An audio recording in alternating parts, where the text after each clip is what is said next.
Good morning, friends. So, excuse me, here we are. It's very early in the morning. This is part 2 of the Snippet roll how-to.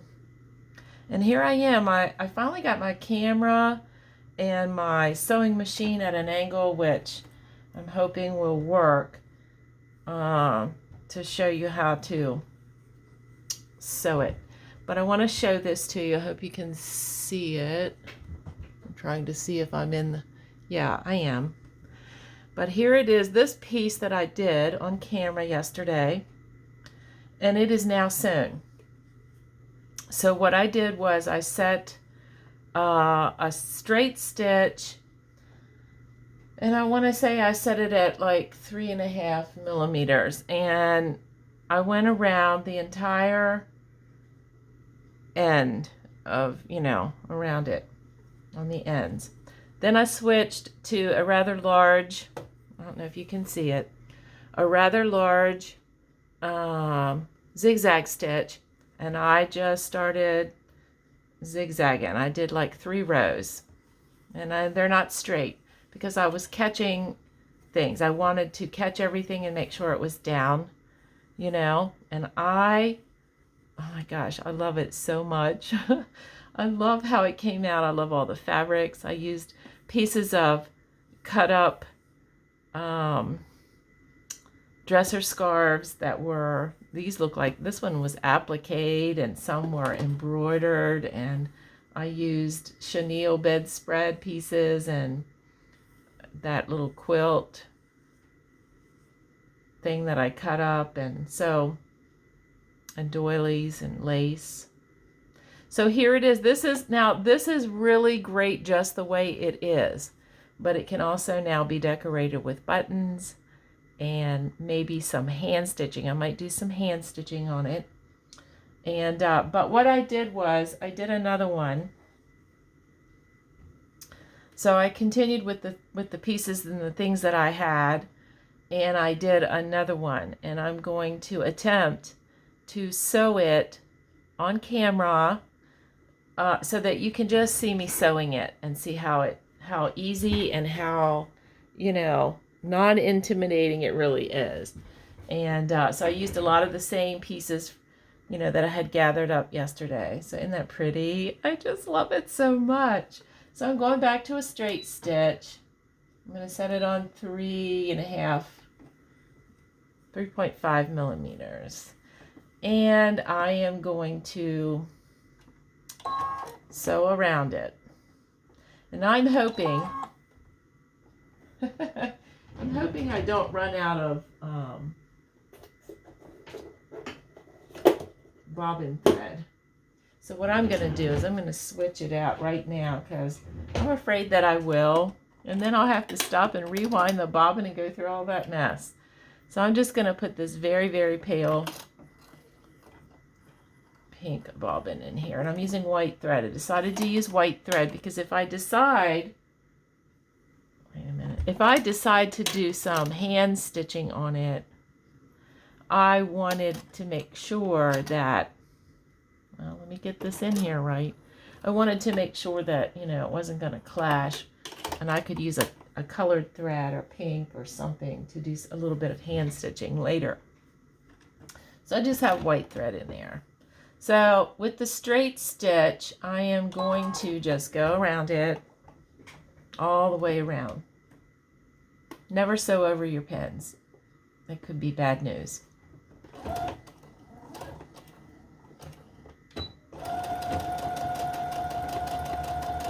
And as you can see, I'm not being too particular. I'm not, it's a pretty fast process. You don't have to be all precious about it, because you're going to sew over it with zigzag stitch, and you're going to just, always take your pins out, girls. Because if you hit a pin and it flies up in your eye, that could be really bad news. And I've heard the stories, so I used to sew over my pins when I sewed clothes and stuff, but those were the little tiny dress pins that I used to use. I would never sew over these big quilting pins. So, take them out. And just hold everything in place. And just go all the way around the edge. Not being precious or particular. Just making sure, try to catch many pieces as I can. And, you know, here's this flower thing that I put on here. I'm going to sew down the middle of that.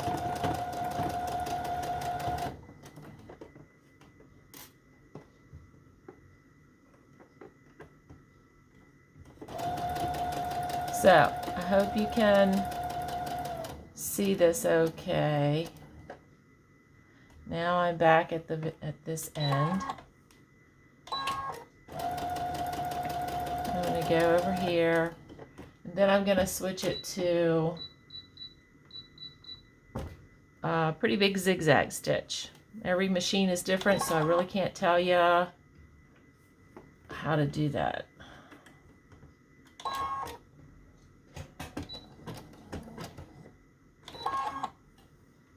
All right, so here we go. So this is not straight because you're trying to catch all these pieces. So I'm going to go down and around and then down the center. And, you know, just to make sure that I get everything. And you'll see me turning my piece at times. Just zigzagging.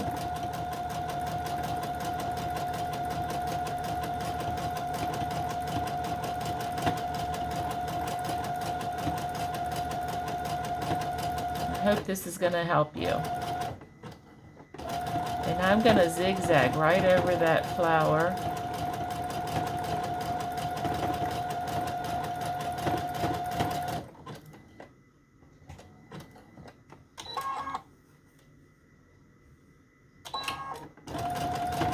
And I'm just going to continue on, trying to catch all the pieces. Make sure everything is sewn down everywhere. You can also do hand stitching and buttons and stuff to catch anything that you don't happen to catch. So don't get all, you know, in a tiz about it. It's really pretty straightforward here. Okay, I'm going to go down one more time. And I don't know if you can tell or not, but it's getting all sewn down. I love that. I love the way it looks. I love the way it feels. I just love it.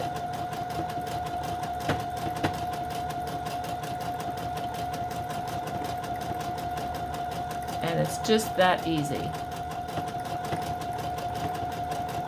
And you can just, and then I'm going to sew this. Each piece is about 18 inches. So if you sew them together, you're going to have a whole yard of snippet roll already. Just those two pieces will make a whole yard of snippet roll already. You know what I mean? So I'm going to show you how I join them together. So there it is. It's all sewn. It is not real straight because it's not meant to be. It's just it's a snippet roll. Let me get these threads here that kind of got... Always snip your threads, girls, unless you like the look of the threads. But in most projects, we snip the threads. And now I'm going to snip this little end off. I'm going to look at it here. It looks pretty good. I like it. So I'm going to join these two pieces together like, let's see, like right here maybe. Is this the way I want it? This is the right way. Or do I want it this way? Might want it this way, right here. I don't know. You just have to look at your piece and if you make a long one. So I'm just going to overlap it. And I'm going to put it in here. back stitch,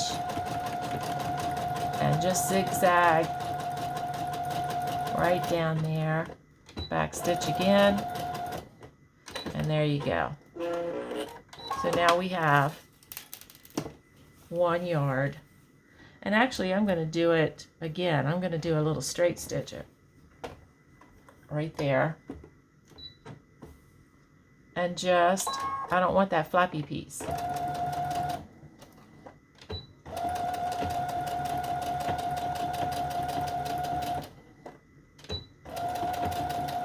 Okay, so there we go.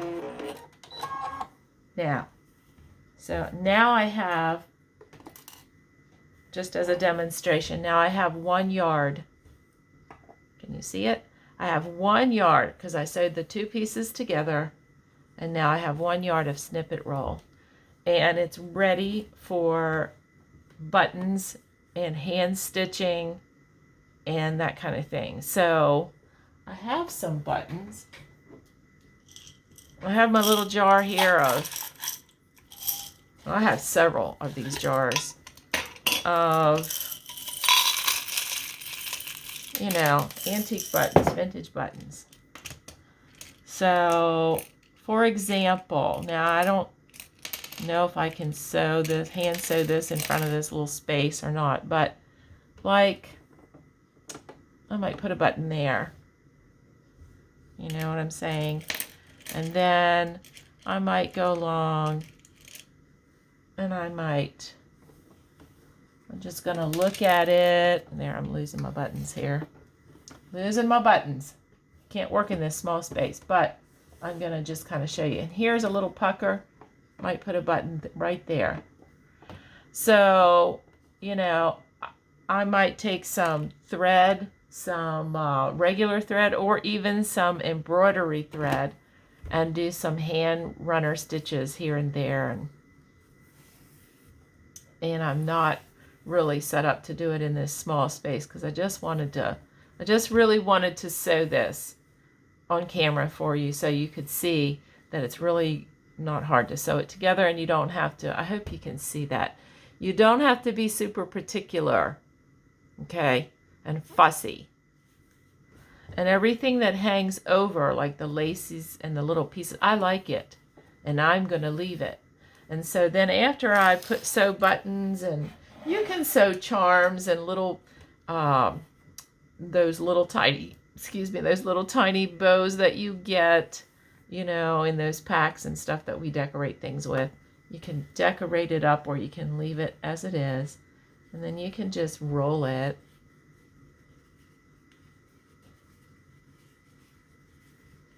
You know, you can make a longer one than 18 inches. The requirement is 18 inches, half a yard of snippet roll for the swap. But you could certainly make it longer, but you may not get that same amount back. So just know that. So you could put a button. You could put a button on it, and right here, and a little closure. But I don't want to do that. I've seen people do that. I don't want to do that. If you wind it on a spool, you can put a thread through the spool, and you can put a ribbon, you know, not a thread, a ribbon through the spool and tie it up. And, but here it is, you know, or you can just tie a ribbon around this. Now, when you go to send it in the mail, you're going to have an 18-inch piece. I would probably just fold it really pretty like this. This is half of it. Tie a pretty ribbon around it and keep it as flat as possible, you know. But if you're keeping it for yourself, or when you add to, you know, you're going to roll it and it looks so pretty. You know. So get your buttons out, your antique buttons, you know, your little, and decorate it up with buttons, and you can add little pieces of rickrack. I don't know if I'm going to do any more to mine, but if I wanted to, I could add little pieces of, like, say, this rickrack. It's very pale color, would go really well on here. I have some white rickrack, you know. I could even go all the way down and kind of, you know, make it all the way through the center or something of the whole piece if I really wanted to. But I'm not sure I want to do anything much other than maybe make a few buttons on here, you know. And I'm going to roll it up, and I'm going to keep going with mine. I'm going to keep this, and this particular one, I'm going to keep it. I'm going to add to it, and we'll see where it goes. But anyway, I just wanted to do that. I wanted to share that with you. The decorating part, I'm sure you can do. Right here, I added a little piece of cotton, a little square. I could even stamp a little butterfly on there with a rubber stamp and ink. And I think I had that intention. So I'll probably do that in that spot right there. I have a little tiny butterfly stamp. So I'm probably going to stamp a little butterfly on there. I might add a couple little baby buttons. You know, I have some of these little tiny antique buttons, little pink ones, little white ones, and I might put a button here or there. I actually incorporated this trim right in right away, and this right here. So it's already in there. It's already done. So anyway, I hope this helps you. This is part 2 of how to make a fabric and lace snippet roll.